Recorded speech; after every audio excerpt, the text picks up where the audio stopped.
Hey guys, welcome back to my channel. So this is part 46 of the woman that married a man that didn't exist. So if you're saying 46, you need to go start from part 1. The playlist is in the description. So those up to date, Part let's 46 go. of how I married a man that didn't exist. So we're on the way to the hospital. He drops me off at the front, goes to park the car. I go in, I register.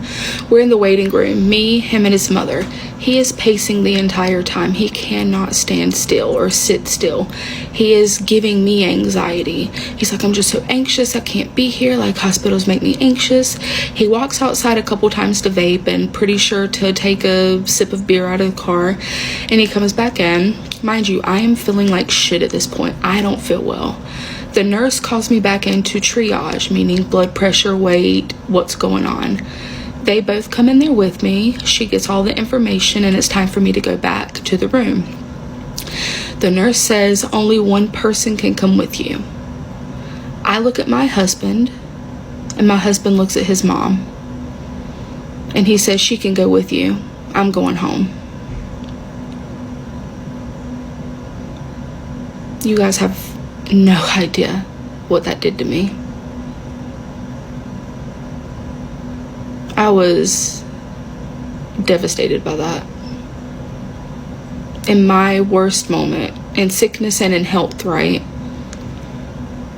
So we went back. We were at the hospital for 8 hours. I know I have a lot of tattoos. I have a very real phobia of medical needles. They were digging in my arm to get a vein, and they had to do a special blood test. They had an IV in me. They were poking, prodding, and then they told me I had diabetes. This is the first day I found out. He came back once around 4 p.m.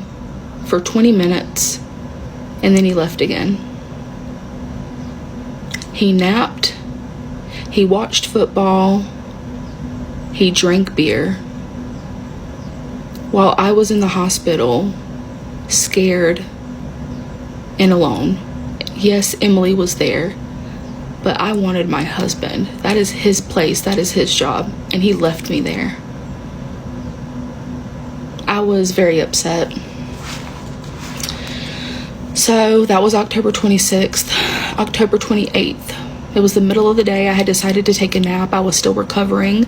With your blood sugar going up high, it takes a few days to start feeling normal. Apparently he decided to leave during that time, and when he came back, he woke me up with a kitten in the bed. He put a kitten in the bed with me.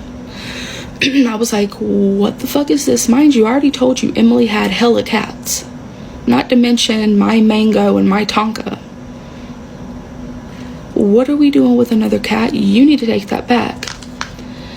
He said that he had picked up a kitten from Pop Pop's house because Amber and Joe wanted one. And he was going to take it back to them when he went back up there. I was so fucking annoyed. First of all, you woke me up. Second of all, you put a cat on top of me.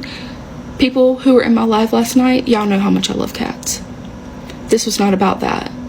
This was about I knew what was coming. Can you guess who took care of that cat? You'd be correct. It wasn't him.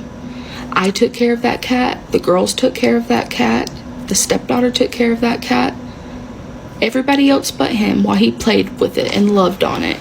Litter box, feeding it, all of that stuff though, and everybody else. Per usual, because he cannot take responsibility for anything. He showed that kitten more love and affection and consideration in 30 minutes than he ever did with me. Especially after we got married. Which is ironic considering the way he tortured the other cats. You see the pattern? The intense love in the beginning, the cherishing something so greatly, and then once it's old news, what does he do? He tortures them. Cats and people too. This kitten was nothing but a perfect metaphor for that. October 29th. We had gone to the store. We were on the way back home in the turning lane. A car behind us must have beeped. I don't remember. He exploded. He started cursing.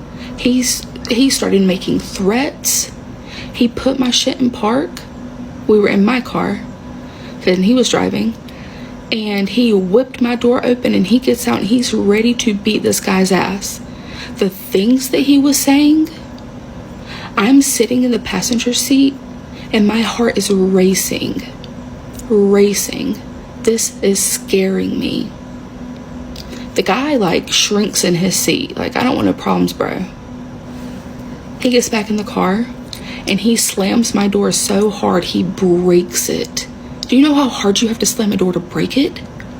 On a Corolla? Even to this day, my handle does not open my door from the inside. I have to roll down my window and open my door from the outside, even when it's raining. Destructive.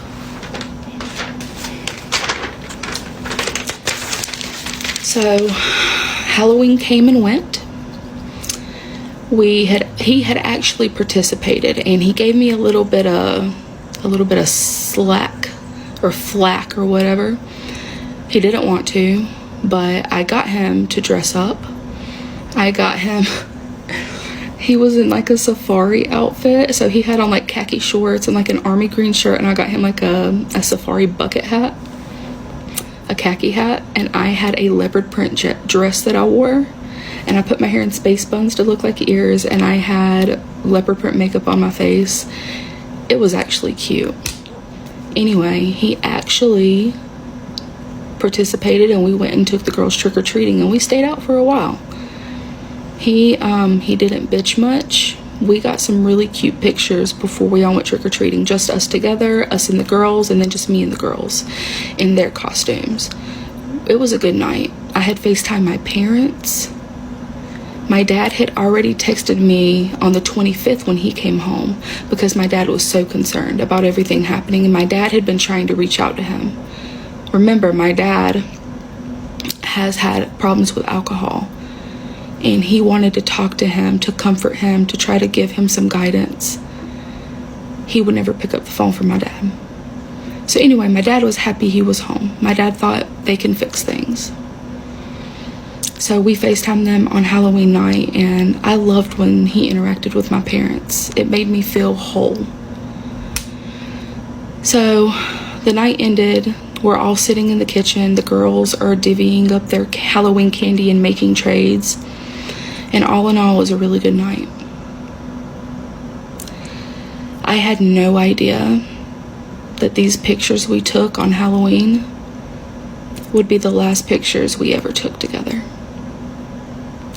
Stay tuned.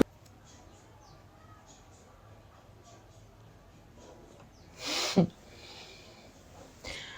you know what I'm just thinking? I just hope that after all these heartbreaks, after all this, that the man will not be the one to call it quits.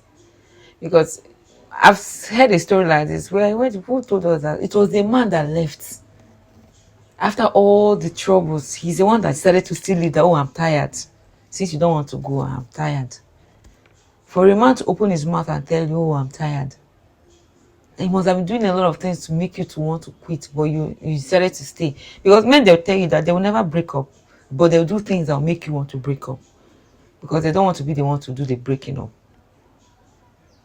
Yes, I'm getting angry. I'll see you in part 47.